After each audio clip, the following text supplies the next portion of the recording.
ఆనంద సద్గురు సాయినాథ్ మహారాజ్ की జై. శ్రీ సాయి మాస్టర్ స్మృతులు రెండవ భాగము. ప్రేమమూర్తి అధ్యాయం 20. శ్రీమతి పి జయప్రద.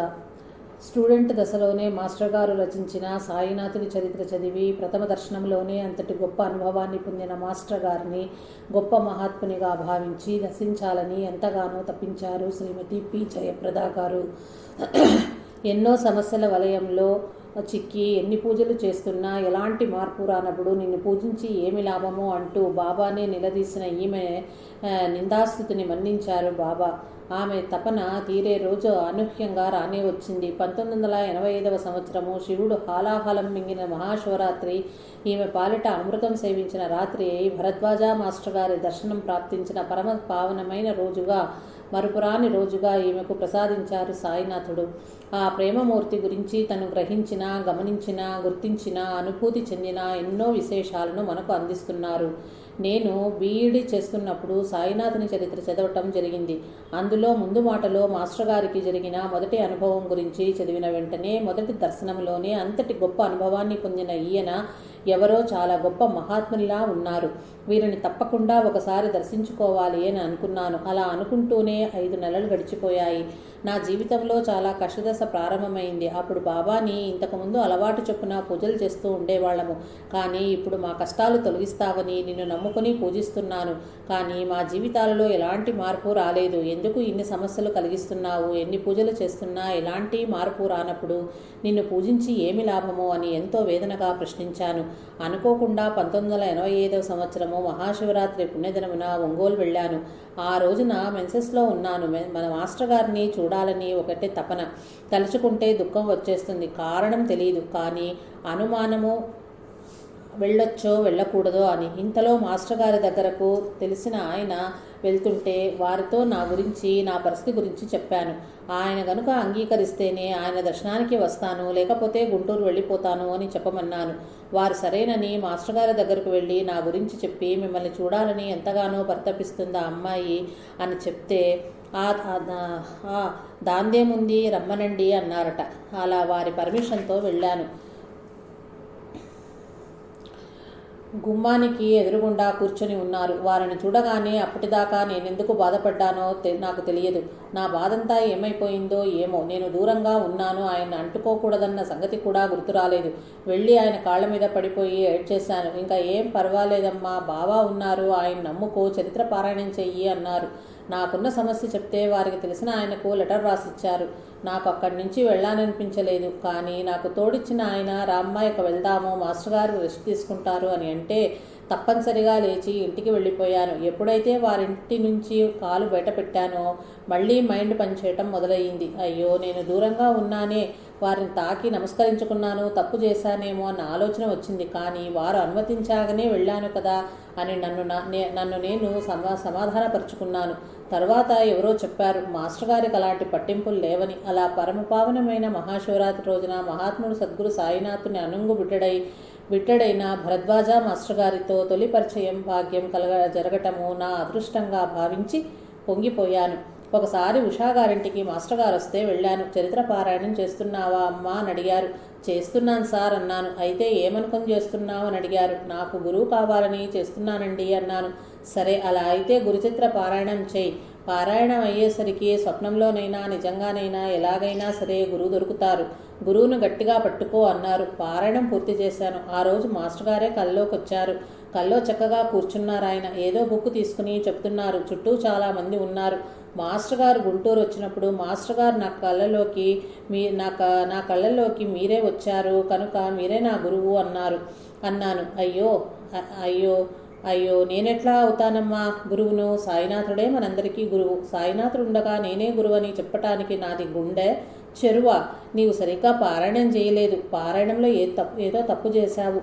వస్తే దత్తప్రభు అన్నా రావాలి, లేదా సాయినాథుడన్నా రావాలి. ఈసారి సరిగ్గా చెయ్యి అంటూ కాసేపు నిజంగానే తప్పు చేశానేమన్న భావన వచ్చేలా మాట్లాడారే కానీ తనే గురువని ఒప్పుకోలేదు. నాకేమో పారాయణం చేయటం కొత్త. అందుకని నిజంగా తప్పుగా పారాయణం చేశానేమోనని మళ్ళీ మొదలుపెట్టాను. పారాయణం రేపటి రోజున పూర్తవుతుండగా మళ్ళీ మాస్టర్ గారే కల్లోకి వచ్చారు. ఈసారి చాలా గొప్ప ఊరేగింపు వస్తున్నది. మా అమ్మ అంది, ఎవరో దేవుడు ఊరేగుతున్నారు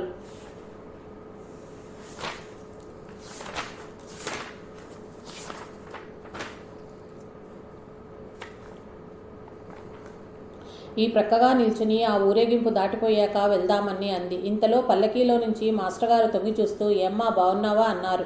అమ్మ, ఈయనే మాస్టర్ గారు, దండం పెట్టుకో అన్నాను. ఇంతలో మెలకువ వచ్చింది. రెండోసారి కూడా మీరు నా కల్లోకి వచ్చారు కనుక మీరు ఒప్పుకున్నా ఒప్పుకోలేకపోయినా నా గురువు మీరే అంటూ వదలక నేనే వెంటబడ్డాను. ఆయన నవ్వి ఊరుకున్నారు. అలా వారితో పరిచయమైన తరువాత రాను మాస్టర్ గారితో నాకు సాన్నిధ్యం ఏర్పడి ప్రతి విషయంలో నన్ను గైడ్ చేస్తూ ఉన్నారు. నాకే గాక మా కుటుంబంలోని అందరికీ, అంటే మా అమ్మకి, మా అక్కయ్యలందరికీ కూడా వారిపై ప్రగాఢమైన గురుభావం ఏర్పడింది. ఆయన మాకు కూడా అలాంటి అనుభవాలే ఇస్తూ వచ్చారు. అప్పట్లో నాకు పెళ్లి చేసుకోవాలని ఉండేది కాదు. జాబ్ చేసినన్నాళ్ళు చేసి తర్వాత ఏదన్నా ఆశ్రమంలో ఉండాలని ఉండేది. అలానే మా అమ్మ వాళ్ళకు కూడా చెప్తూ ఉండేదాన్ని. అందువల్ల మా అమ్మ మాస్టర్ గారితో, ఇలా అంటుంది ఏంటండి, ఈ అమ్మాయి ఆఖరి అమ్మాయి, దానికి పెళ్లి చేసి ఆ బాధ్యత కూడా తీర్చుకుంటే బాగుంటుంది కదా, మేము పెద్దవాళ్ళమైపోతున్నాము, కానీ ఇది మాత్రం ఒప్పుకోవటం లేదు, పెద్దవారు మీరే చెప్పాలి అని మా అమ్మ బాధపడిందట వారి దగ్గర. ఒకసారి నేను వారి దగ్గరికి వెళ్ళినప్పుడు నాతో తన జీవితంలో ప్రతి సంఘటన చెప్పుకుంటూ వస్తూ, నేనెందుకు గృహస్థుని అయ్యాను, అస్సలు నేను ఎలా ఉండదలిచాను, నేను ఒకప్పుడు పెళ్లి వద్దన్న వాణ్ణే, మనస్సుకు కూడా అలాంటి శిక్షణే ఇచ్చాను అని, నేను పాకలపాటి గురువు గారి సూచన వల్ల బాబా ఆజ్ఞానుసారంగా గృహస్థ జీవితం స్వీకరించాను. నీకు కూడా రుణానుబంధాలున్నాయమ్మా, తప్పదు కనుక వివాహం చేసుకుని బాబా చెప్పిన ప్రకారం నడుచుకోవటానికి ప్రయత్నిస్తే కర్మ త్వరగా క్షయమవుతుంది. అంతేకాని ఇలా ఉండకూడదు, రుణానుబంధాల నుండి, బాధ్యతల నుండి తప్పించుకోవాలనుకోకూడదు అంటూ తననే ఉదాహరణగా తీసుకుని ఎంతో ఓపికగా విశదపరిచారు. ఆ రోజు రాత్రి మాస్టర్ గారు 2 గంటల సేపు విద్యానగర్లో వారికి జరిగిన సంఘటనను గురించి చెప్తూ మధ్యలో తన దగ్గర ఉన్న పళ్లను తీసి ఒక్కొక్కటిగా నా చేతిలో పెట్టారు. చివరిగా ఒకే ఒక యాపిల్ పండు మిగిలితే అటు ఇటు తిప్పి చూస్తూ నాకే ఇస్తుంటే, ఒక్కటే కదా మీరుంచుకోండి అంటే, కాదమ్మా, పట్టు నీకు తెలీదు అని చెప్పి ఇచ్చారు.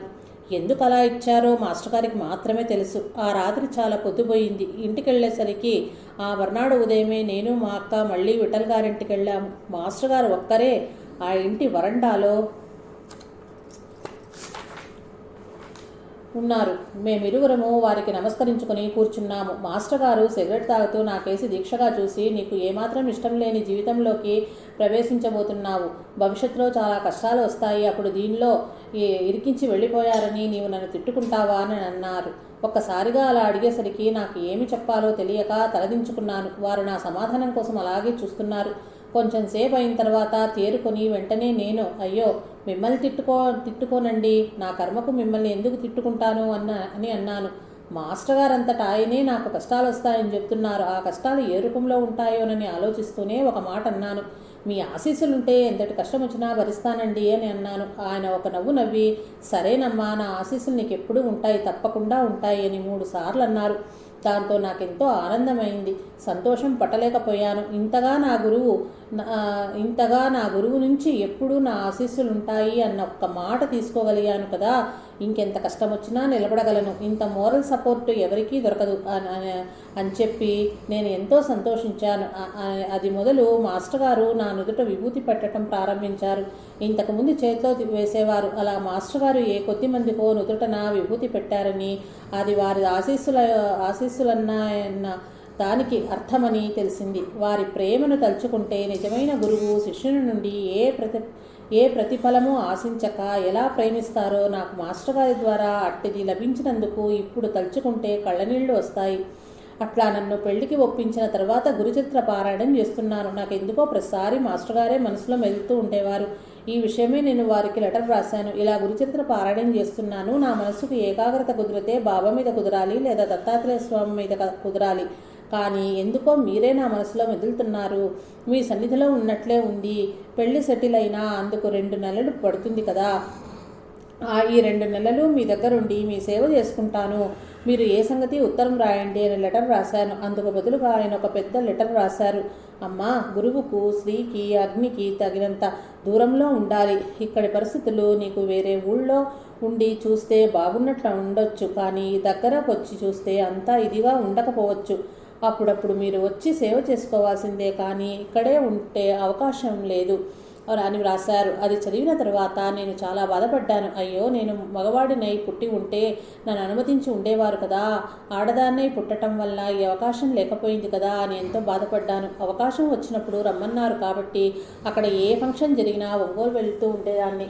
మాస్టర్ గారితో 1985 సంవత్సరంలో పరిచయం అయింది. 1986 సంవత్సరంలో షిరిడీ వెళ్లే అవకాశం లభించింది. ఒంగోలు నుండి 2 బస్సులు వేశారు. అప్పుడు మాస్టర్ గారితో షిరిడీ వెళ్ళాను. మాస్టరు బస్సులో కూడా షిరిడీ హారతులు చేయించేవారు. షిరిడీలో హారతులు చాలా ముఖ్యమమ్మా, వాటిని మీరెవరూ మిస్ కాకుండా తప్పనిసరిగా అందరూ అటెండ్ అవ్వండి. హారతులు రాని వాళ్ళు తెలుగు లిపిలో ఉన్న పుస్తకాలు తీసుకుని వాళ్లతో పాటు పాడుతుంటే మనకి అలవాటు అవుతుంది అని చెప్పారు. అందరినీ కూర్చోబెట్టుకుని ఏ క్షేత్రంలో దిగితే ఆ క్షేత్రం యొక్క మహిమ గురించి, ఆచారాల గురించి, పద్ధతుల గురించి, సమయాన్ని ఎలా సద్వినియోగపరచుకోవాలో, సందర్శించాల్సిన స్థలాలు ఏమిటో చెప్పేవారు. షిరిడీలో దిగినప్పుడు ఇది ఒక పుణ్యభూమి, బాబా 60 సంవత్సరాలు తిరిగిన పవిత్ర ప్రదేశము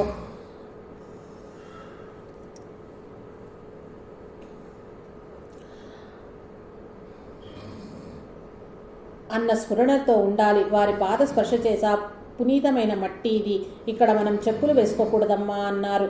హారతులు అందరితో కలిసి పాడాలి. అలా అందరూ కలిసి ఒక చోట చేస్తే అక్కడ ఆధ్యాత్మిక శక్తి మేల్కొంటుంది. అందుకే సామూహిక సాధనలు చేయమంటారు, టైం పాటించమంటారు. ఇక్కడ కూడా స్నానం, గీనం లాంటి ఆచారాలు పెట్టుకోవద్దు. అవన్నీ పెట్టుకుని హారతులు మిస్ కావద్దు అని చెప్పారు. మాస్టర్ గారిలో నన్ను ఎంతగానో ఆకట్టుకున్నవి వారి చురుకుదనము, సిన్సియారిటీ మరియు పట్టుదల. ఏదైనా ఒకటి అనుకుంటే అది సాధించే తీరేవారు. ఉదాహరణకు ఆనందమాయి అమ్మ దగ్గరికి వెళ్ళి ఆమెను దర్శించిన తీరు తలుచుకుంటే ఎంతో ఆశ్చర్య ఆనందాలు కలుగుతాయి. అంత పట్టుదల మనకు కూడా రావాలి అనేటంత ఉత్తేజం కలుగుతుంది. వారి నడక చాలా ఆశ్చర్యంగా, తమాషాగా ఉండేది. అప్పటి వరకు మాతో కలిసి నడుస్తూ ఉండేవారు, ఇంతలోనే అంత దూరం వెళ్ళిపోయేవారు. అలా ఎలా వెళ్ళగలిగారా అని అనిపించేది. మళ్ళీ నడిచినట్లే ఉండేవారు కాదు, కానీ చాలా స్పీడ్గా మాకంటే ముందే వెళ్ళిపోయేవారు. ఎప్పుడూ చెప్పులు లేకపోయినా వారి పాదాలు పువ్వుల్లాగా చాలా మెత్తగా ఉండేవి. ఇంత మెత్తగా, సున్నితంగా ఎలా ఉంటాయో అని మనసులో అనుమానం కలిగేది, కానీ అడగలేకపోయాను. మేము బస్సులో నుంచి దిగి బ్రష్ చేసుకునే లోపలే మాస్టర్ గారు రెడీ అయిపోయి ధ్యానానికి కూర్చునేవారు. ఆయన మాట తీరు శ్రోతలని ఎంతగానో ఆకట్టుకునేది. ఏ సబ్జెక్టు గురించి చెప్తుంటే ఆ సబ్జెక్టు మీద అంత కమాండ్ ఉండేది. అవతల వినేవారి మనస్సులో కలిగే సందేహాలకు కూడా వారు అడగకుండానే సమాధానం చెప్తుండేవారు. ఎంతో వివేకంతో అవధూతల్ని ప్రశ్నించేవారు. రామరెడ్డి తాతగారితో ఒకసారి అన్నారు, మేము వెళ్లే దారి సరైందేనా అని అంటే తాతగారు ఆ అబ్బా పోబ్బా అన్నారు. మహాత్ముల దగ్గర ఆయన చూపే చొరవ, ధైర్యం ఎంతో ఆశ్చర్యకరంగా ఉంటాయి. మాకు మాస్టర్ గారితో పరిచయం కాకముందు అవధూత సాంప్రదాయాల గురించి అస్సలు తెలియదు. మొట్టమొదటిసారి షిరిడీ వెళ్ళినప్పుడు తాతగారిని దర్శింపజేశారు. ఆ తర్వాత మా అమ్మ అనసూయ మాతను దర్శించుకున్నాము. ఈ అవధూతల ఆశీస్సులు మనకు తప్పనిసరిగా కావాలమ్మా అని చెప్పేవారు. తణుకులో సుధీంద్రబాబు గారనే మహాత్ములు ఉన్నారు, ఆయన దర్శించమని చెప్పారు, కానీ మాకు అదృష్టం కలగనే లేదు. అవధూతల దగ్గరికి వెళ్ళేటప్పుడు మనం ఎలా వెళ్లాలో కూడా చెప్పేవారు. నిజమైన అవధూత లేక పిచ్చివాడా అని తెలుసుకోవాలంటే ఎలా సార్? ఎందుకంటే ఇద్దరు ఒకేలాగా ఉంటారు కదండి అని అడిగాను. ఏముందమ్మా, కూర్చుని 150 సార్లు బాబానామం ఉచ్చరిస్తూ ఉండు. ఈ లోపల అటువైపు నుండి రెస్పాన్స్ వస్తే ఆయన నిజమైన అవధూత, లేకపోతే కాదు. అదే పరీక్ష అన్నారు.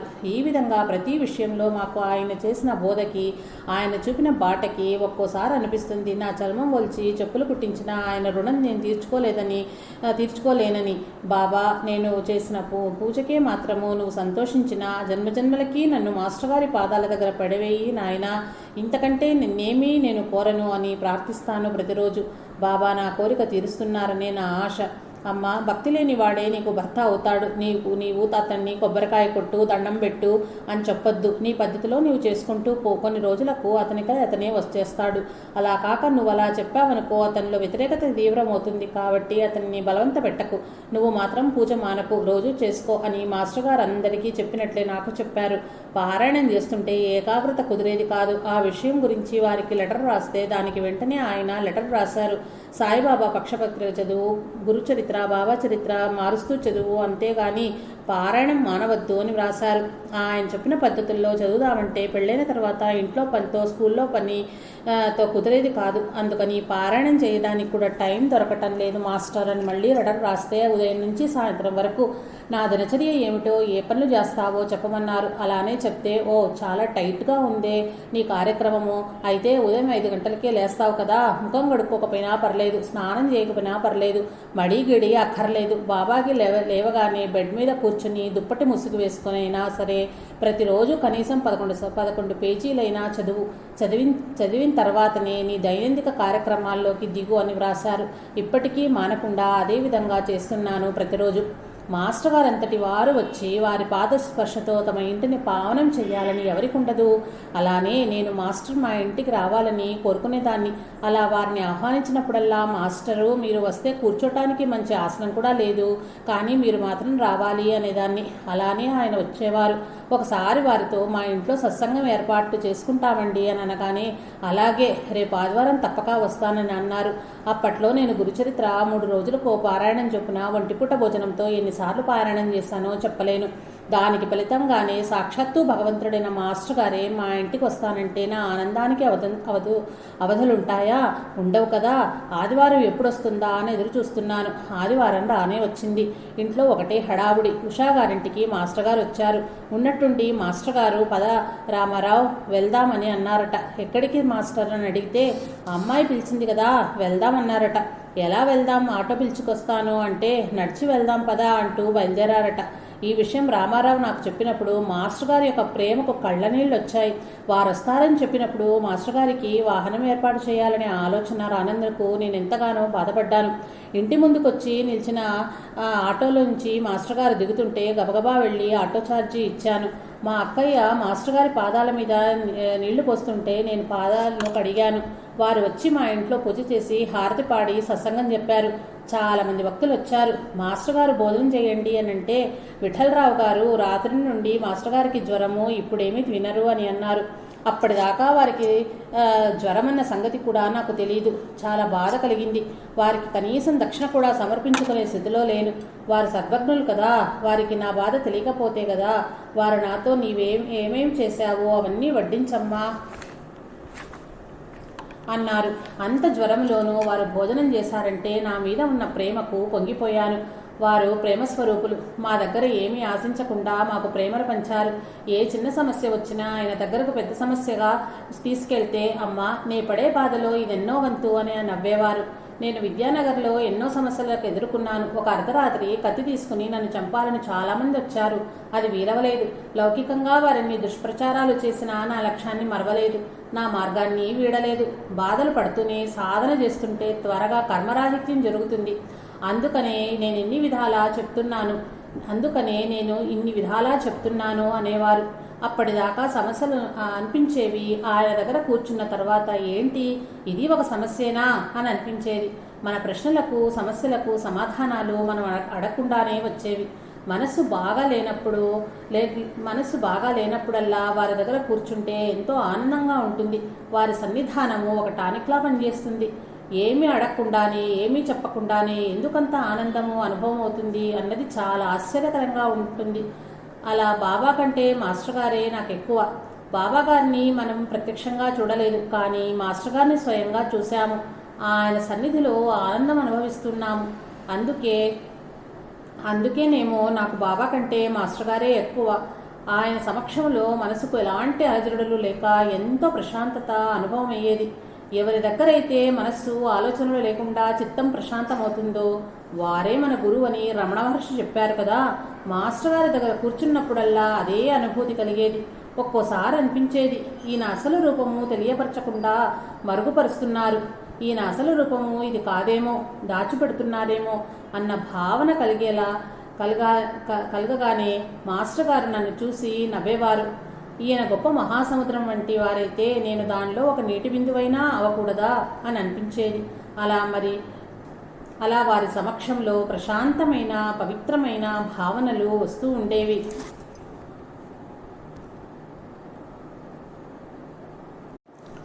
మాస్టర్ గారు ప్రేమమూర్తులు. వారితో పరిచయం ఉన్నవారు ఎవరైనా ఎవరి మటుకు వారు మాస్టర్ గారికి నేనంటే ఎంతో అభిమానము, నన్ను ప్రేమించినంతగా ఎవరినీ ప్రేమించలేదు అనే భావం ప్రతి వారిలోనూ ఉంటుంది. ఎందుకంటే మాస్టరు తన దగ్గరకు వచ్చిన ప్రతి వారిలోనూ తన గురువైన భావాన్ని దర్శించి ఎంతో అభిమానంగా ప్రేమగా పలకరించేవారు. ఒకసారి గుంటూరులో సత్సంగం జరుగుతుంటే ఒకరు మాస్టర్ గారిని ఎవరూ ఊహించిన విధంగా, మీరు చనిపోయిన తర్వాత మిమ్మల్ని సమాధి చేస్తారా లేక దహనం చేస్తారా అంటూ ప్రశ్నిస్తే, తోటి భక్తులు అలా అడగకూడదని నివారించబోతే, అడగని తప్పేముంది అంటూ ఒక క్షణం ఆగి, నేను నా భార్యా పిల్లలతో సమానంగా మిమ్మల్ని చూచుకున్న వాడినైతే సమాధి చేస్తారు, లేకపోతే దహనం చేస్తారు అని ముఖంలో ఎలాంటి భావం లేకుండా సమాధానం చెప్పారు.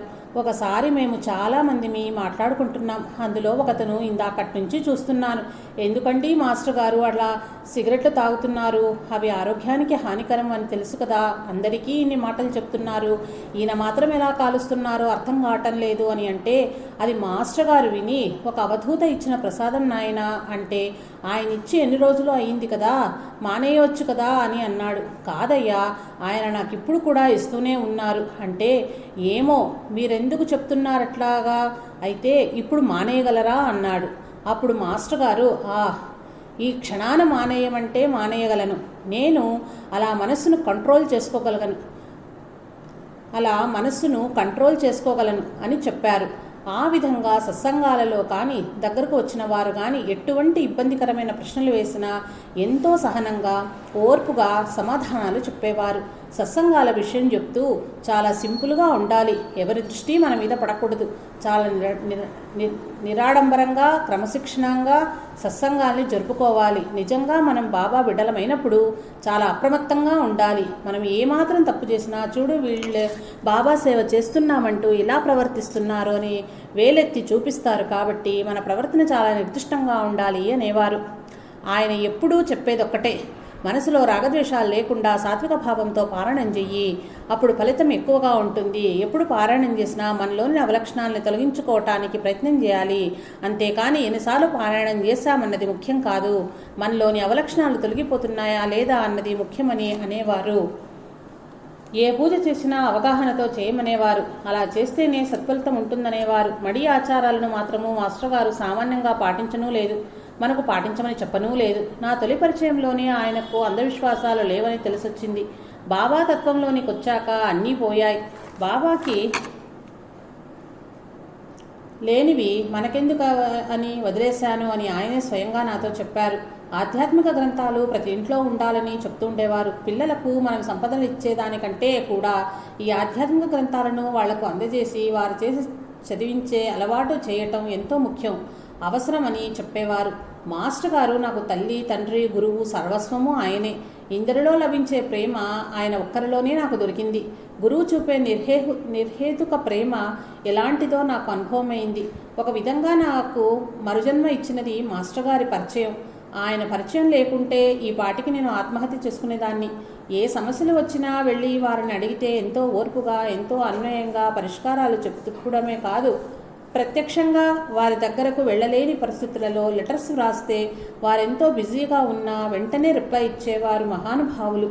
ఎన్నో సమస్యలతో కొట్టుమిట్టాడుతున్న నాకు ఎంతో ఓదార్పును, సంతోషాన్ని కలిగించేవి ఆ ఉత్తరాలు. నా అదృష్టం కొద్దీ వారు రాసిన లెటర్స్ని కొన్నింటిని ఇక్కడ పొందుపరచటము నా కనీస ధర్మము. ఎందుకంటే వారెంత ప్రేమ స్వరూపులో అన్న సత్యాన్ని మీ ముందు ఉంచటము నాకెంతో సంతోషదాయకము. ఒకరోజు నాకు స్వప్నం వచ్చింది. దానిలో ఒక ప్రవాహంలో నేను కొట్టుకుని పోతున్నాను. నాకు తెలియకుండానే బాబా బాబా అని కేకలు వేస్తుంటే బాబా గారు అవతల ఒడ్డున కనిపించారు. నేను ఆ ప్రవాహంలో ఎలాగో కొట్టుకుని వెళ్ళి బాబా పాదాల చెంత చేరాను. ఈ స్వప్నం గురించి మాస్టర్ గారికి వ్రాయగానే ఆయన వెంటనే ఇచ్చిన సమాధానం, ఏప్రిల్ 25, 1985. మానవ జీవితం అంటే ఎన్నో చికాకులమయం కదా, అదే నీకు స్వప్నంలో దర్శనమిచ్చిన ప్రవాహం. దాన్ని అవతల సాయి కనిపించటం నీ అదృష్టం. కారణం ఆయన భక్తులను భద్రంగా దాటించేవాడు. ఆయన చెబుతున్నది మనకు అర్థం కాకపోయినా పర్వాలేదు, ఆయన దృష్టి నీపైన, నీ దృష్టి ఆయనపైన పడింది. ఆయన దృష్టిలో నీవు పడ్డావు. నీవు ధైర్యంగా ఆయనపై భరోసా ఉంచి జీవితం ఎలాగ నడుస్తుందో చూస్తూ ఉండు. అలాంటి అండ దొరకటం కంటే ఏ జీవికైనా జరగగల మంచి ఇంకా ఈ జీవితంలో ఏమున్నది? లీలామృతం కనీసం 11 పేజీలైనా నిత్యము చదువు.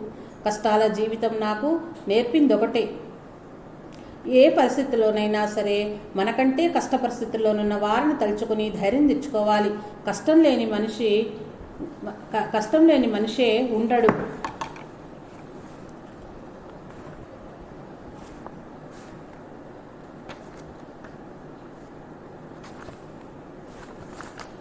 ఇలాంటి మనసుకి శాంతినిచ్చే హితబోధలు ఎన్ని జన్మలెత్తినా తిరిగి పొందగలనా? ఇలాంటి చల్లని తండ్రికి కృతజ్ఞతాపూర్వకంగా ఏమి చేయగలను? ఆయన చూపిన దయకు అస్సలు నేను అర్హురాలినా అనే ప్రశ్న నాలో ఉదయిస్తుంది. సెప్టెంబర్ 27, 1986.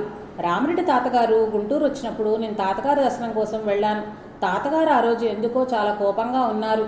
నేను నమస్కరించుకోవటానికి కాళ్ళు పట్టుకోగానే తాతగారు రోడ్డు పట్టిపోతావే పో, ఇటెందుకు వచ్చావు అని అరిచారు. ఆ విషయం మాస్టర్ గారికి వ్రాయగా వారిచ్చిన సమాధానం చిరంజీవి జయప్రదకు శుభాశిస్సులు. నీ జాబు చూచి చాలా ఆనందమైంది. రోడ్డు పట్టిపోతావన్నది నీకు సరైన బాట చూపాను, ఆ ప్రకారమే ముందుకు సాగిపో అని అర్థం. ఫిబ్రవరి 19, 1986. మా ఇంటికి ఒక దత్తభక్తుడు వచ్చి నాకు ధ్యానంలో దత్తుడు కనిపిస్తాడు అని ఏవేవో చెప్పిన మాటలకి చెప్పినప్పటికీ నేను దక్షిణ ఇవ్వటం జరగలేదు. ఈ విషయమై మాస్టర్ గారు ఇచ్చిన సమాధానం, జాబు చేరింది, ఏం దిగులు పడనక్కర్లేదు. అతడి వంటి మీద దత్తుడే వచ్చి ఉంటే సాయి నీ చేత దక్షిణ ఇప్పించేవారే, ఆ విషయంలో సందేహం లేదు. సాయి దత్తుని అనుగ్రహము ముందుగా ఉండబట్టే పారాయణం చేయగలుగుతున్నావు. ఆయన నీ అండన ఎప్పుడూ ఉంటాడు, నీకు మేలైనదే జరిపిస్తాడు, సందేహం అక్కర్లేదు. అందరికీ ఆశీస్సులు. నవంబర్ 25, 1987. మా వివాహమైన తరువాత మాస్టర్ గారు చెప్పిన కష్టాలు అనుభవం కాసాగాయి. మా ఇద్దరికీ ఉద్యోగాలు లేవు. హైదరాబాద్లో సెటిల్ అవుదామని ఆలోచన వచ్చింది. మాస్టర్ గారు నేను ఇప్పుడున్న పరిస్థితుల్లో పారాయణ మీద కూడా మనసు నిలవటం లేదు అని ఒక సుదీర్ఘమైన ఉత్తరం రాయటం జరిగింది. ఆయన నన్ను ఎంతగా ఓదారుస్తూ సమాధానం ఇచ్చారో ఇంతటి చక్కటి హితబోధ ఎవ్వరూ చేయగలరు. అటువంటి ఓదార్పుకు దూరమైన నాది ఎటువంటి దౌర్భాగ్యం. జాబు చేరినది. నీ వర్రీకి చక్కటి పరిష్కారం సాయిబాబా జీవిత చరిత్ర పారాయణము, శ్రీ గురుచరిత్ర పారాయణము అని బాగా తలిచి చింతలు ఆయనపై వేసి చదువు. మనసు ఏకాగ్రం కాకపోతే కొద్దిసేపు వేగంగా అటు ఇటు నడిచి కానీ, ఆసనాలు వేసి కానీ, లేదా 2-3 సార్లు బాగా ఒళ్ళు విరుచుకొని కానీ, గాలి నెమ్మదిగా నిండుగా పీల్చుకొని బాధ లేకుండా ఎంతసేపు నిలపగలవో అంతసేపు నిలిపి నెమ్మదిగా శబ్దం లేకుండా ముక్కుతో 5 సార్లు విడిచి ఆపై చదువు. అప్పుడు నిలవకపోతే చదివిన ఆయన లీలలను తలుచుకుంటూ ఆయన రూపాన్ని చూస్తూ నీ చింతలు ఆయనకు నివేదించు. అవే తీరిందాకా ఇష్టమైన తినే పదార్థాన్ని వదిలివేస్తారని మొక్కుకో. పత్రిక తెప్పించుకుని చదువు. కొత్తదనం వల్ల దానిపై మనసు నిలవవచ్చు. హైదరాబాద్ విషయం సాయిని ప్రార్థించి చీట్లు వేసి ఆయన చెప్పిన ప్రకారం చెయ్యి. ఇట్లు ఆశీస్సులతో భరద్వాజ. మాస్టర్ గారి దగ్గరకు వచ్చి పిల్లలకు చదువు రావట్లేదని, సీట్లు రావట్లేదని, పెళ్లిళ్ళు కావటం లేదని, ఉద్యోగాలు లేవని బాధపడుతుండేవాళ్ళు చాలామంది. వారి సమస్యలకు తగిన విధంగా పారాయణం చేయమనో, దునికి ప్రదక్షిణలు చేయమనో, దునిలో కొబ్బరికాయ వేయమనో, పల్లకీ సేవ చేయమనో, మరొకటో చెప్పి పంపిస్తూ ఉండేవారు. అలానే నా ఫ్రెండ్కి ఎన్ని సంబంధాలు వచ్చినా ఏ ఒక్కటి కుదరకుండా పోతుండేవి. అట్లా అని ఆమె అనాకారి కాదు, బీదరాలు కాదు. అమ్మాయిని చూచి నచ్చింది, జాతకాలు కుదిరాయి అని అనేవారు. కానీ పెళ్లి చేసుకుంటామని ఒక్కరూ ముందుకు రాకపోవటంతో ఆమె నన్ను మాస్టర్ గారిని అడగమంటే అడిగాను. అమ్మా, చూస్తున్నావు కదా ఎంతమంది భక్తులున్నారో, ఇంత హడావుడిలో కుదరదు. ఆ అమ్మాయి అన్నయ్యని ఒకసారి నా దగ్గరకు ఒంగోలుకు పంపించండి, చెబుతాను అన్నారు. ఆమె చేత రహస్య పద్ధతిలో పారాయణం చేయించారు. ఆ వివరము ఎవరికీ చెప్పవద్దన్నారట. మాస్టర్ గారు పలానా రోజున ఒక సంబంధం వస్తుంది, పలానా టైంకి అమ్మాయిని చూపించండి అని చెప్పారట. వారి మాట వేదవాకైనట్లు కొద్ది రోజుల్లోనే ఆయన చెప్పినట్లుగానే ఒక సంబంధం రావటము, ఆమెకు వివాహం జరగటము, ఒక కొడుకు పుట్టటము, అందుకు ఆమె ఎంతో కృతజ్ఞతగా ఆ బిడ్డకు భరద్వాజ అని పేరు పెట్టుకోవటము జరిగింది. తన దగ్గరకు వచ్చి ఏవో కోరికలు తీరాలని, కష్టాలు సమస్యలు తొలగాలని అడిగిన వారికి పారాయణం చేస్తూ వాళ్ళకి ఇష్టమైన తినే పదార్థాన్ని వదిలిపెట్టమని లేదా మరేవో నియమాలు పాటించమని చెప్పేవారు. నన్ను మాత్రం ఆఖరిసారిగా వారిని నెల్లూరు దత్తసాయి మందిరంలో దర్శించుకున్నప్పుడు మామూలుగా మొదటి ముద్ద కాకబలికి బయట పెట్టమని, పెరుగన్నం శాంతం తినకుండా చివరి 2 ముద్దలు వదిలేయమని చెప్పారు. అప్పట్లో దాని అర్థం ఏమిటి అని అడగాలని తెలియదు. చక్రవర్తి అంకుల్ ఒకసారి నాతో చెప్పారు. మొదట్లో ఆయనకు విజ్ఞాన వీచికలు అర్థం అయ్యేది కాదట. ఒకసారి మాస్టర్ గారి దగ్గర అర్ధరాత్రి 2 గంటల వరకు కూర్చున్నారట. అందరూ వెళ్ళిపోయిన తర్వాత ఏం కావాలయ్యా అని వారు అడిగారట. మాస్టర్ గారు విజ్ఞాన వీచికలు అసలు అర్థం కావటం లేదు అనిపిస్తే మాస్టర్ గారు విజ్ఞాన వీచికలు అసలు అర్థం కావటం లేదు అని చెప్తే అప్పుడు ఆయన అంకుల్ వెన్నె ఇలా నిమిరారట. అలా నిమిరినప్పుడు కరెంటు షాక్ కొట్టినట్లు కరెంటు పాస్ అయినట్లు అనిపించిందట. శరీరం జలధరించిందట. అలా 3 సార్లు నిమిరారట. నిమిరి ఇక ఇప్పుడు వెళ్ళి చదువు అర్థమవుతుంది అని అన్నారట. ఆ తర్వాత ఆయన ఇంటికి వెళ్ళి పట్టుదలతో కూర్చొని తెల్లవారు 5 గంటల వరకు చదివితే బాగా అర్థమయ్యి ఆ సబ్జెక్టు మీద చార్టులు గీసి అందరికీ చెప్పగలుగుతున్నాడట. ఒకసారి విఠలరావు గారింట్లో మాస్టర్ గారిని కలిసినప్పుడు ఆయన నాకు ఏదైనా చెప్తే బాగుండు, ఏదైనా చెప్పాలి అని అనుకుంటున్నాను, కానీ అడగలేకపోయాను. ఆయన నోరు తెరిచి అడిగేదే తక్కువ. ఆయన చుట్టూ చాలామంది ఉన్నారు. మనం డిస్టర్బ్ చేయడం ఎందుకులే, మన వైపు చూసినప్పుడే పలకరిద్దామని అనుకుని మేము ప్రక్కనే నిలబడ్డాం. మాస్టర్ గారు అప్పటి వరకు మాట్లాడుతున్న వారల్లా సడన్గా మా వైపు తిరిగి ఏమ్మా బాగున్నారా అన్నారు. అయ్యో, ముందుగా మనమే నమస్కరించి పలకరిస్తే బాగుండేది కదా, ఆయనే పలకరించారు అని అనిపించి సిగ్గుపడి ఏదో అడగాలనుకున్న మేము ఏమీ అడగలేక వింటూ కూర్చున్నాం. నేను అనుకున్నాను కదా మాస్టర్ గారు ఏదైనా చెప్పాలి అని. మాస్టర్ గారు లేచి ఇంట్లోకి వెళ్లే వారల్లా వెనక్కి తిరిగి నా వైపు చూసి నిష్కామ కర్మ చెయ్యమ్మా అని అన్నారు. అంటే ఏం చేయాలండి, ఎలా చేయాలండి అన్నాను. ఫలితం కోరకుండా చేసే పని ఏదైనా నిష్కామ కర్మే అవుతుంది. ఎంతో మందికి ఉపయోగపడే హోమియో మంది అన్నారు. నేను డాక్టర్ని కాదు కదండి, నాకు తెలియదు కదా అన్నాను. నేర్చుకో అన్నారు. హోమియో నేర్చుకునేందుకై ఒకరి దగ్గరకు 2 నెలలు వెళ్ళి తర్వాత ఇంట్లో కుదరక మానేశాను. నేను బీఈడీ పాస్ అయినప్పుడే చెప్పారు, నువ్వు స్కూల్ పెట్టమ్మా అని. అంటే అక్కయ్య వాళ్ళు ఒప్పుకోలేదు. ఎంతో పెట్టుబడి పెట్టాలి, పెళ్ళి కాలేదు, పెళ్ళైతే ఎక్కడికి వెళ్ళాల్సిందో ఏమో, వేరే ఊరైతే ఎలాగా అని. అప్పుడు ఆయన అన్నారు, అక్కర్లేదమ్మా, పెద్దగా పెట్టుబడి కూడా పెట్టనక్కర్లేదు, ఒక్క 5,000 పెడితే చాలు, తర్వాత డెవలప్ చేసుకోవచ్చు, నేను గైడ్ చేస్తాను అని అన్నారు. కానీ నేను కూడా అంత ఇష్టపడలేదు. ఎందుకంటే గవర్నమెంట్ జాబ్ అయితే టైంకి వెళ్ళి టైంకి రావచ్చు, మిగతా టైము బాబా సేవకు వినియోగించుకోవచ్చు. అదే సొంతంగా స్కూల్ కనుక పెడితే పూర్తిగా దానికే అంకితమైపోవాలి కదా.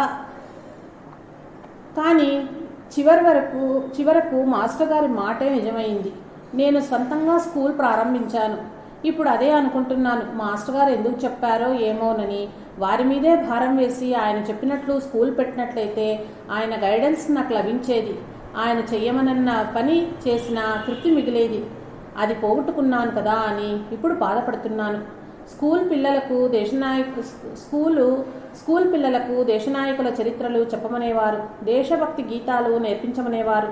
దానివల్ల వాళ్ళల్లో దేశభక్తిని నైతికతను పెంచవచ్చునని, పిల్లలు వారిని ఆదర్శంగా తీసుకుని వారి అడుగుజాడల్లో నడవటానికి ప్రయత్నిస్తారని చెప్పేవారు. ఆడపిల్లలకు ముఖ్యంగా నృత్యం నేర్పిస్తే మంచిది అనేవారు. అందువల్ల మన శరీరంలోని అన్ని నాడులతో భగవంతుణ్ణి ప్రార్థించే అవకాశం ఉంటుంది. నృత్య కళ మనిషికి ఏకాగ్రత కుదరటానికి కూడా తోడ్పడుతుంది. ఎలాగంటే పాటకి తాళానికి అనుగుణంగా అడుగులు వేయాలంటే ఎంతో ఏకాగ్రత ఉండాలి. ఆ విధంగా ఏకాగ్రత తెలివితేటలు పెరగటానికి నృత్యం దోహదపడుతుందని చెప్పేవారు. పిల్లల్ని పెంచటంలో ఎంత శ్రద్ధ వహించాలో చెప్పేవారు. చిన్నప్పటి నుంచి ఆధ్యాత్మికతను వారికి అర్థమయ్యే రీతిలో బోధిస్తే వారికి చెడ్డ పనులు చెయ్యాలని ఉన్నా చేయలేరు. వారికి చదవటం వచ్చినప్పటి నుంచి బాబా చరిత్రనిచ్చి చదివించాలి, అప్పుడు తప్పు చెయ్యమన్నా చెయ్యరు అని అనేవారు. నేను ఒకసారి గొలగముడికి వెళ్ళి అక్కడ వెంకయ్య స్వామి చరిత్ర కొనుక్కున్నాను. అందరూ మాస్టర్ గారికి ఇచ్చి ఆశీస్సులు వ్రాయించుకుంటున్నారు. ఆహా, ఇది చాలా బాగుందని అనిపించి నేను కూడా మాస్టర్ గారికి స్వామి చరిత్రను ఇచ్చాను. అప్పుడు మాస్టర్ గారు నా వైపు చూసి సంతకం చేస్తూ, ఏంటమ్మా ఇది, ఎందుకు రాయిస్తున్నావు అని అన్నారు. మీ గుర్తు కోసమండి అన్నాను. అన్న తర్వాత వెంటనే నాకు అనిపించింది, ఇదేంటి మాస్టర్ గారు లేకుండా పోతే కదా మాస్టర్ గారి గుర్తు అవసరమయ్యేది, ఏంటి మీ గుర్తు కోసమని అన్నాను. ఎందుకు అలాంటి మాట అన్నాను అని పదే పదే అనుకున్నాను. ఏదో అమంగళంగా అనిపించింది. ఆయన లేకుండా నేను ఉండగలనా అనే ఒక ప్రశ్న మనసులోకి వచ్చింది. మాస్టర్ గారు గుంటూరులోని శివాలయంలో ప్రతిష్ఠ సందర్భంగా వచ్చారు. కొన్ని కారణాల వల్ల నేను వెళ్ళలేకపోయాను. వేరే ఊరు నుంచి మా అక్కయ్య వచ్చింది. మాస్టర్ గారికి బాగా జ్వరంగా ఉందట. ముఖం కూడా నల్లగా పిక్కపోయిందట. మా అక్కను చూసి అంత జ్వర తీవ్రతలోనూ అడిగారట, అమ్మా చెల్లెలు బాగుందా అమ్మా, అక్క బాగున్నారా అమ్మా అని మమ్మల్ని అందరినీ పేరు పేరున అడిగారట. తను ఇంటికి వచ్చి మమ్మల్ని బాగా తిట్టింది. ఈ ఊళ్ళోనే ఉండి మాస్టర్ గారిని దర్శించడానికి రాలేదు. ఆయన ప్రేమగా అంత రష్లోనూ మిమ్మల్ని గుర్తుపెట్టుకుని పేరు పేరున అడుగుతూ ఉంటే నాకెంతో సిగ్గనిపించింది. అయినా వారి ప్రేమ కోసమైనా మీరు పరిగెత్తుకు రావాలి అని అంటూ చెడామడా తిట్టింది. ఆ తర్వాత వారిని చూడ్డానికని ఉషాగారింటికి వెళ్తే మాస్టర్ గారు లేరు. జ్వరం బాగా ఎక్కువైపోతే ఒంగోలు వెళ్ళిపోయారని చెప్పారు. అప్పుడే అనుకున్నాను, ఎందుకు అనుకున్నానో తెలియదు కానీ ఇక నాకు మాస్టర్ గారి దర్శన భాగ్యం లభించదు అని. ఎందుకో దుఃఖం పొరలుకొస్తోంది. కారణం ఏమిటో తెలియదు. అయ్యో మాస్టర్ గారిని ఇంకా చూడలేమోనన్న బాధతో ఇంట్లో కూడా కళ్ళనీళ్లు పెట్టుకుంటుంటే ఒకసారి మిస్ అయినంత మాత్రాన అంత బాధపడతావేంటి, మళ్ళీ మాస్టర్ గారు రారా ఏంటి, ఈసారి వచ్చినప్పుడు చూడొచ్చులే అని అమ్మ వాళ్ళు అరిచారు. కానీ మళ్ళీ నేను వారిని చూడలేకపోయాను. మా పాప 1989 ఏప్రిల్ నెలలో పుట్టింది. అప్పుడు మాస్టర్ గారికి మా పాపకి మీరు పేరు పెట్టాలి అని ఒక కార్డు రాస్తూ, మాస్టర్ గారు ఎందుకో మిమ్మల్ని చూడలేకపోతానేమోనని అనిపిస్తోంది, విపరీతంగా దుఃఖం వస్తోంది, ఎందుకలా అనిపిస్తుందో కారణం తెలియటం లేదు అని వ్రాశాను. మళ్ళీ మాస్టర్ గారు వెంటనే ఏప్రిల్ 10న పాపకి పేరు పెడుతూ రిప్లై ఇచ్చారు. నందాదీప అని కానీ ద్వారకామయ్యి అని కానీ రాసి, నందాదీప అయితే బాగుంటుంది, మీరు నక్షత్ర ప్రకారం పెట్టాలనుకుంటే ఆ పేరుకు ముందు కానీ వెనుక కానీ 2 అక్షరాలు తగిలించండి అని రాశారు. నేను మాత్రము మాస్టర్ గారు చెప్పిన దానికి ఏ మార్పులు చేర్పులు చేయకుండా నందాదీప అనే పెట్టుకుందామనుకున్నా. ఆ ఉత్తరం నాకు ఏప్రిల్ 12న చేరింది. దాంతోపాటు మాస్టర్ గారు ఒక పాత మ్యాగజైన్ని పంపించారు.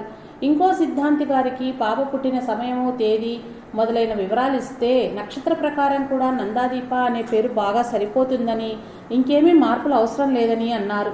అలా వారు చెప్పిన నందాదీప అనే పేరే ఖాయమైంది. ఆ సిద్ధాంతే మాస్టర్ అని మీరు చెబుతున్నారే, ఆయన సమాధి అయినట్లు ఇందాక వార్తల్లో చెప్పారు అని అనగానే మా అక్క ఆయనతో భరద్వాజ అంటే ఇంకెవరోలే అని పోట్లాడి ఇంటికొచ్చి అంది. ఏంటి పాడు, ఆయన ఎట్లా అన్నాడు, ఈరోజే కదా మనకు లెటరు మ్యాగజైను వచ్చింది అని బాధపడింది. భోజనాలైన తర్వాత పడుకున్నాం. ఆ రాత్రి బాబా మందిరం దగ్గర నుంచి ఒకరు వచ్చి, అమ్మా మాస్టర్ గారు ఈరోజు సమాధి అయ్యారంటూ గుడి దగ్గర గగ్గోలుగా చెప్పుకుంటున్నారు అని చెప్పారు. అది విని మేమంతా నిశ్చేష్టులమయ్యాము. అమ్మ ఎంతో బాధపడింది. అయ్యో దీనికి స్నానం కూడా అవలేదు, ఎట్లా వదిలేసి పోవాలి అని బాధపడుతుంటే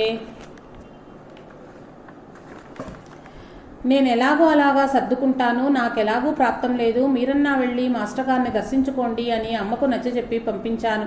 ఇందుకే కాబోలు ఆ రోజున నాకంత దుఃఖం వచ్చింది. ఇక చూడలేకపోతానేమోనని అనిపించింది. అందుకు కారణం ఇదేనని ఇప్పుడు అర్థమైంది. మా పాపకు నందాదీప ద్వారకామయ్యి అని పేరు సూచిస్తూ వ్రాసిన ఉత్తరంలో ఏప్రిల్కి నేను వచ్చిన పనులన్నీ అయిపోతాయమ్మా, నేను మేలో రాగలుగుతానో నేమో ప్రయత్నిస్తానమ్మా అని రాశారు. ఆ రోజు అందరూ మాస్టర్ గారిని చూడటానికి వెళ్ళారు. నేను మాత్రం చివరిసారిగా చూడలేకపోయినందుకు బాధపడుతూ, మాస్టర్ గారు అప్పుడే మమ్మల్ని ఎందుకు ఇంత అన్యాయం చేసి వెళ్ళిపోయారు, ఒంటరి వాళ్ళని చేసి వెళ్ళిపోయారు, ఇంకా కొన్ని రోజులు ఉంటే ఎన్ని విషయాలు చెప్పేవారు కదా, మమ్మల్ని ఎందుకు ఇలా ఒంటరి వాళ్ళని చేసి వెళ్ళిపోయారు అని ఏడుస్తూ పడుకుంటే చక్కగా మాస్టర్ గారు పడుకున్న మంచం పక్కనే వచ్చి కూర్చున్నారు. ఎందుకమ్మా అంత బాధపడతావు, నేను ఎక్కడికి వెళ్ళాను, ఇక్కడే ఉన్నాను కదా అని అన్నారు. ఎందుకు ఇలా చేశారు, ఇంకొన్నాళ్ళుంటే మాకు తెలియని విషయాలు చెప్పేవారు కదా అని అంటే అప్పుడు ఆయన, నేను చెప్పాల్సిందంతా చెప్పేశానమ్మా, మీరు ఇంకా ఆచరించటమే మిగిలింది అని అన్నారు. వెంటనే మెలకువ వచ్చింది. టైం చూస్తే 1:30. అది అస్సలు కలలా అనిపించలేదు. మెలకువ వచ్చిన తర్వాత ఇంకా బాధ ఎక్కువయింది. సమాధి అయిన తర్వాత కూడా నాకు మాస్టర్ గారు సహాయం చేస్తూనే ఉన్నారు. మా వారికి కాలేజీలో జాబ్ కోసం మాట్లాడాం. ఆయనేమో నేను గవర్నమెంట్ ఉద్యోగం తప్ప ప్రైవేట్ జాబ్ చెయ్యను అని పట్టుపట్టారు. నేను మాస్టర్ గారిని ఒక్కటే అడిగాను, సార్ మీ ఆశీస్సులుంటే నేను ఎంత కష్టాన్నైనా ఎదుర్కొంటానని చెప్పాను కదా. మా బాధ్యత మీదే. మీరేం చేస్తారో నాకు తెలియదు. ఏం చెయ్యాలన్నా మీరే చెయ్యాలి అని దండం పెట్టుకున్నా. అదే రాత్రి అమ్మ కూడా అనుకుందట, మాస్టర్ గారు అదెప్పుడు మిమ్మల్నే తలుచుకుంటూ ఉంటుంది. దాని బాధ్యత మీరే చూసుకోవాలి అని. అంతే. అప్పటి వరకు ప్రైవేట్ జాబ్ చేయనన్న ఆయన ఆ మరుసటి రోజు సరే చేస్తానన్నారు. అమ్మయ్య ఒప్పుకున్నారు కదా అని సంతోషించా. తీరా వాళ్ళ దగ్గరికి వెళ్ళేసరికి ఇంకెవరినో హైదరాబాద్ నుంచి పిలిపించుకున్నామని చెప్పారు. అయినా మీకు ఇంకో అవకాశం ఇస్తున్నాము. ఆయన్ని మీరు ఒప్పించుకోగలిగితే ఉద్యోగం ఇవ్వటానికి మాకేం అభ్యంతరం లేదు అని అన్నారు. మా వారిని అడిగితే ఆయన ఒప్పుకున్నారు. ఇది కేవలం మాస్టర్ గారి ప్రేరణే. ఈయన జాబ్ చేస్తూనే సిటిఐ ట్రైనింగ్కి వెళ్ళారు. మళ్ళీ బిజినెస్ పెడతానంటే మాస్టర్ గారి పేరు మీదైతే ఒప్పుకుంటానన్నాను. అలానే భరద్వాజ ఇంజనీరింగ్ వర్క్స్ అని పెట్టుకున్నాము. పర్వాలేదు, బాగానే ఉన్నాము. ఏ కష్టం వచ్చినా బాబాని అడగం. మున్ముందుగా అడిగేది మాస్టర్ గారినే. ఏ కష్టం వచ్చినా బాబాని అడగం. ముందుగా అడిగేది మాస్టర్ గారినే. ఇప్పుడు అలా మాస్టర్ గారి పటం వంక చూస్తూ ఆలోచిస్తుంటే ఆయన మాకు ఏదో బోధ చేస్తున్నట్లుంటుంది. ఇంట్లో నేను, మా అమ్మగారు, మా అక్కలు కూర్చుని పలానా అప్పుడు మాస్టర్ గారు అది చెప్పారు కదా, ఇది చెప్పారు కదా అని చెప్పుకోవటమో, నెవరు వేసుకోవటమో, లేక చర్చించుకోవటమో చేస్తే చాలా తమాషాగా ఆ తర్వాత వచ్చిన సాయిబాబా పత్రికలో గమ్మత్తుగా అవే విషయాలుంటాయి. మాకు చాలా ఆశ్చర్యం వేస్తుంది. ఒకసారి వారి దగ్గరికి వెళ్ళినప్పుడు, అమ్మా నందాది బుక్ వచ్చింది, చదివావా అని అడిగారు. చదవలేదండి అని అంటే, అయితే పంపిస్తాను, తప్పకుండా చదువు అని అన్నారు. కానీ ఆయన చెప్పిన తర్వాత కూడా సశరీరులుగా ఉన్న కొంతకాలం ఉన్నారు. ఎందుకు చదవమన్నారో అర్థం కాలేదు. కానీ నా గొడవల్లో పడిపోయి వారు సమాధి అయిందాకా చదవటం వీలు పడలేదు. కానీ ఆయన సమాధి అయిన రోజున చదివాను. అది చదవగానే మాస్టర్ గారంటే ఏమిటో అర్థమయ్యింది. అందుకే ఈయన దగ్గర అంత ఆనందంగా ఉంటుంది కాబోలు. ఇది సాక్షాత్తు దత్తాంశ. అందుకే ఇంతమంది మహాత్ముల చేత శ్లాఘించబడ్డారు. మహాత్ముల ముద్దుబిడ్డడైనారు. అలాగే కొన్ని విషయాలు మనకు మరుగున పడేలా మాస్టర్ గారు చేశారు. అలా ఎందుకు చేస్తారో మనకు అర్థం కాదు. మాస్టర్ గారు ఉన్నప్పుడే పాకలపాటి గురువుగారి చరిత్ర చదివాను. అప్పుడేమీ అనిపించలేదు. కానీ దాంట్లో పాకలపాటి గురువుగారు భరద్వాజ శంకుచక్రాలతో నాకు దర్శనమిచ్చారు స్వప్నంలో అని అంటారు. వారే ఇంకొక చోట అంటారు, నేను నిద్రని జయించాను, కొన్ని సంవత్సరాలుగా నాకు నిద్రే లేదు అంటారు. నిద్రలేని ఆయనకు స్వప్నమెలా వచ్చింది ఆయన స్పష్టంగా చెప్తారు. ముఖం మాత్రం స్పష్టంగా భరద్వాజదే, శంకుచక్రాలున్నాయి అని. కానీ మాస్టర్ గారు మాత్రం ఆ విషయాన్ని మరుగుపరుస్తూ ఆయనకు అలాంటి దర్శనమిచ్చే సామర్థ్యం నాకు లేదు అని అంటారు. ఎందుకంటే అది వివాదానికి దారితీస్తుందని అలా వ్రాసి ఉండవచ్చు మాస్టర్ గారు. కానీ తర్వాత అంటే మాస్టర్ గారు సమాధి అయిన తరువాత, నందాదీపం చదివిన తరువాత నిజంగానే విష్ణుమూర్తిలా దర్శనమిచ్చే ఉంటారు. ఆయన సర్వసమర్థులు అని నాకు అనిపించింది. ఇదే మాస్టర్ గారికి నిజమైన రూపం. ఇంతకుముందు అనుకునేదాన్ని ఈయన అసలు రూపం ఇది కాదు అని.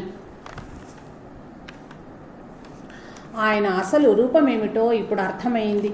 బహుశా ఇది నాకు తెలియపరచటానికే నన్ను నందాదీపం చదవమన్నారని అనిపిస్తుంది. అంతటి మహోన్నత వ్యక్తిని మనం గుర్తించలేకపోయాము. వజ్రం అంటే తెలియని మూర్ఖునికి నిజమైన జాతి వజ్రం దొరికితే గాజుపూసగా భ్రమించి ఎలా జారవిడుచుకుంటారో, అలా సద్గురువు మహాత్ముల ముద్దుబిడ్డడైన మన మాస్టర్ గారి నుండి ఏమీ పొందకనే వారిని పోగొట్టుకున్న మన దౌర్భాగ్యం ఎంతటితో కదా. ఒకసారి మాస్టర్ గారు పుట్టినరోజుకు నేను మా అక్క వద్దామని కూడా రాలేకపోయాము. అందుకెంతో బాధపడ్డాము. మాస్టర్ గారు ఎందుకు ఇలా జరుగుతోంది, మీ అనుజ్ఞ లేదా, ఎందుకు రాలేకపోతున్నాము అని 10-15 రోజులు బాధపడ్డాము. ఒకరోజు మాస్టర్ గారు స్వప్నంలో మా ఇంటికి వచ్చి కూర్చున్నారు. నేనేమో మా చుట్టుప్రక్కల వారందరినీ పిలుచుకొస్తున్నా. మాస్టర్ గారు మా ఇంటికి వచ్చారు. మీరంతా వచ్చి దర్శనం చేసుకోండి అని. వారిలో కొందరేమో ఎవరమ్మా ఆయన అని అడుగుతున్నారు. అయ్యో, ఆయనెవరో తెలీదా? మా సత్సంగంలో పటం పెట్టి పూజిస్తామే భరద్వాజ మాస్టర్ గారని చెప్తామే ఆయన అని చెప్తూ అందరినీ పిలుచుకొచ్చేదాకా వారు మా ఇంట్లోనే కూర్చున్నారు. నన్ను చూసి నవ్వుతూ, ఎందుకమ్మా అంత కష్టపడతావు? ఎక్కే గడప దిగే గడప పేపర్లలో వేయించు, సంవత్సరానికి 2 మార్లు వస్తాను కదా అంటూ ఏవేవో చెప్తున్నారు. ఇంతలో మెలకువ వచ్చింది. ఇంకో స్వప్నంలో మేము తీర్థయాత్రకు వెళ్ళాము. అక్కడ 4-5 ఆడవాళ్లు వచ్చి, మీ దగ్గర బాబా పుస్తకాలు ఏమైనా ఉంటే ఇవ్వండి, మేము చదువుకుంటాము అన్నారు. నా దగ్గర ఏమీ లేవండి, కావాలంటే బాబా హారతి బుక్స్ ఉన్నాయి, తీసుకోండి అన్నాను. వాళ్ళు బాబా హారతులు మాకు రావమ్మా అన్నారు. సరే, నేను నేర్పిస్తాను అని ఒక కాల్వ దగ్గర కూర్చుని చెప్తున్నాను. మాకు కొద్ది దూరంలో మట్టి లేస్తోంది. ఏంటా మట్టి అలా పైకి లేస్తోంది అని చూస్తుంటే మాస్టర్ గారు నడుం వరకు పైకి లేచి కనిపించారు. మా గురువు గారు వచ్చారంటూ నేను వారి దగ్గరికి వెళ్ళాను. అప్పుడు మాస్టర్ గారు, అమ్మా, సమయం వచ్చినప్పుడు నీకో విషయం చెప్తానన్నాను. ఇప్పుడు సమయం వచ్చింది, చెప్తాను రా అన్నారు. ఏంటి సార్ అని కొంచెం దగ్గరకు జరిగి కూర్చున్నాను. అప్పుడు మాస్టర్ గారు, ఒక ఆవిడ ఉంది. ఆవిడ బాగా డబ్బు సంపాదించింది. ఆ ధనమంతా 4 గోడల మధ్య, అంటే ఒక గదిలో పెట్టి ఒక చిన్న కర్ర తీసుకుని కాపలా కాస్తుంది. మాస్టర్ గారు జాగ్రత్తగా వినమన్నారు. ఎక్కడ మర్చిపోతావేమోనన్న ఆతురతతో, ఏంటి సార్, మళ్ళీ చెప్పండి అన్నాను. మళ్ళీ మొదలుపెట్టి చెప్పారు. ఇంతలో మెలకువ వచ్చింది. అప్పుడు అనిపించింది, అలా మధ్యలో అడ్డుకొని ఉండకపోతే ఏం చెప్పేవారో ఏమో, నాకేమీ అర్థం కాలా. ఈ కళ అర్థము ఆయనే చెప్పాలి.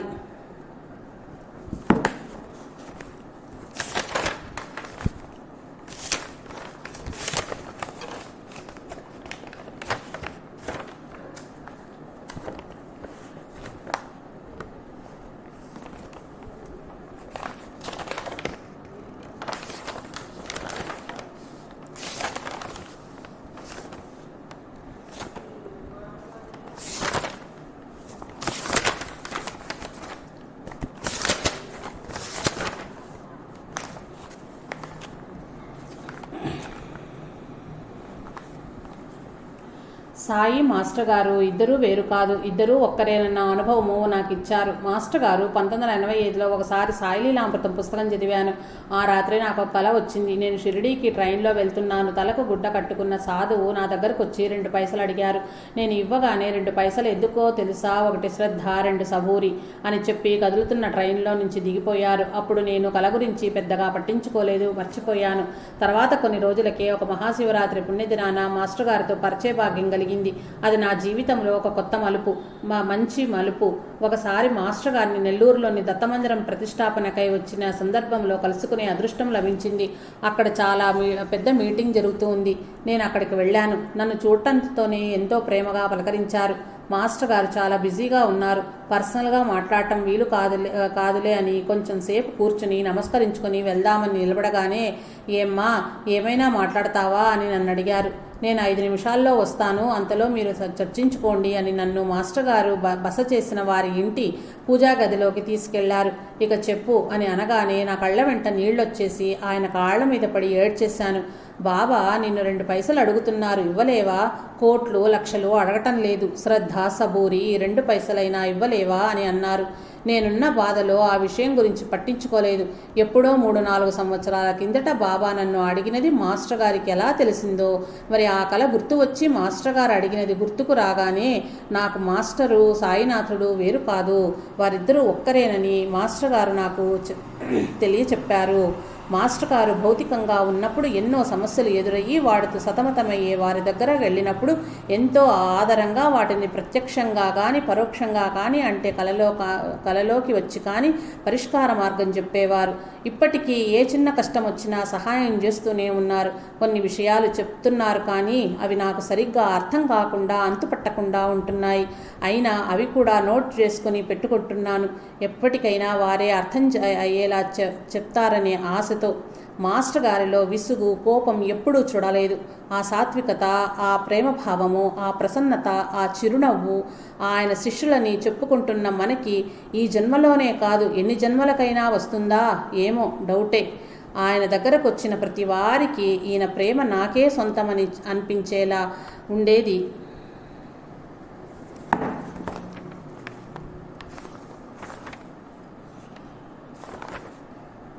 వారిని తలుచుకున్నప్పుడల్లా కళ్ళ వెంట ధారాపాతంగా కన్నీళ్ళొస్తాయి, బాధేస్తుంది, ఏడుపొస్తుంది. ఏం చెయ్యాలి? ఈ దుఃఖం తీరేది కాదు. వారు లేకపోతే నేనుండగలనా అని అనుకున్నాను. వారి ఓదార్పు లేకుండా ఏళ్లు గడిచిపోతున్నాయి. అయినా శుభ్రంగా తింటున్నాను, తిరుగుతున్నాను. ఒక్కోసారి బాధేస్తుంది. నాకే గనుక నాకే కనుక నానావళికి బాబా మీద ఉండేంత ప్రేమ ఉంటే నేను కూడా మాస్టర్ గారి సమాధి వార్త విన్న తరువాత పోయి ఉండేదాన్నే కదా.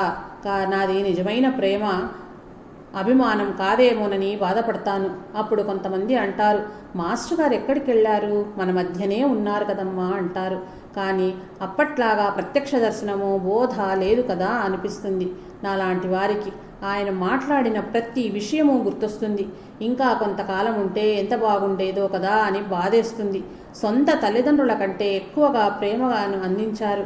జరగబోయే విషయాలని కూడా చెప్పి, అమ్మా నీవు వాటిని తట్టుకుని నిలబడగలగాలి అని చెప్పారు. నా పెళ్లి కూడా వారు చెప్పిన సంబంధమే. వారు ఎప్పుడూ కూడా ఇలా చేస్తే బాగుంటుందమ్మా అని సలహా ఇచ్చేవారే కానీ ఇదే చెయ్యి ఇలాగే చెయ్యి అని ఎప్పుడూ అనేవారు కాదు. అయితే అదే ఆయన ఆజ్ఞగా తీసుకోవాలని నాకు అప్పట్లో తెలీదు. ఇప్పుడిప్పుడే అనుభవం అవుతున్నది. వారిప్పుడు భౌతికంగా దూరమైనప్పటికీ నేనెప్పుడైనా బాధపడుతూ పడుకుని ఉంటే స్వప్నంలో కనిపించి ఆ సందర్భానికి తగినట్టు నాకు ఓదార్పునిస్తారు. ఆయన స్వప్న దర్శనం ఇచ్చినప్పుడు అది స్వప్నంలా ఉండదు. సశరీరులుగా ఉన్నప్పుడు ఆయన్ని దర్శించుకున్నప్పుడు ఎంత ఆనందంగా ఉండేదో స్వప్న దర్శనంలో కూడా అంతే ఆనందంగా ఉంటుంది. ఇలా చెప్పుకుంటూ పోతే వారి సామీప్యములో ఉన్న ప్రతి క్షణము నాకు ఒక అనుభవమే. మా ఇంట్లో ప్రతి ఒక్కరము ఆయనను గురువుగా భావించి పూజించేవాళ్ళము. ఇప్పటికీ ఎప్పటికీ పూజిస్తూనే ఉంటాము. ఈ కోర్కెలకు ఒక అంతమంటూ ఉండదు కదా. వారిని ఏదైనా అడగాలన్నా భయమే. ఎందుకంటే ఆయన చెయ్యమని చెప్పిన పనులలో అజ్ఞానం వల్ల ఏ ఒక్కటి ఆచరించలేకపోయాను. ఆ తండ్రికి తెలియనిది ఏమున్నది, కానీ అడిగే అర్హత నాకు లేకుండా నేనే చేసుకున్నాను కనుక ఇంకా ఆయన్ను ఏమని అడగగలను. కేవలం వారి అనుగ్రహం వల్లనే నాకు ఈ జన్మలో వారి సాన్నిధ్యం లభించింది. మన కోర్కెలకు అంతమంటూ ఉండదు కదా. మమ్మల్ని వారు చూపిన సాధనా మార్గములో చక్కగా నడిపించండి అని మాత్రమే కోరుకుంటాను. జై సాయి మాస్టర్.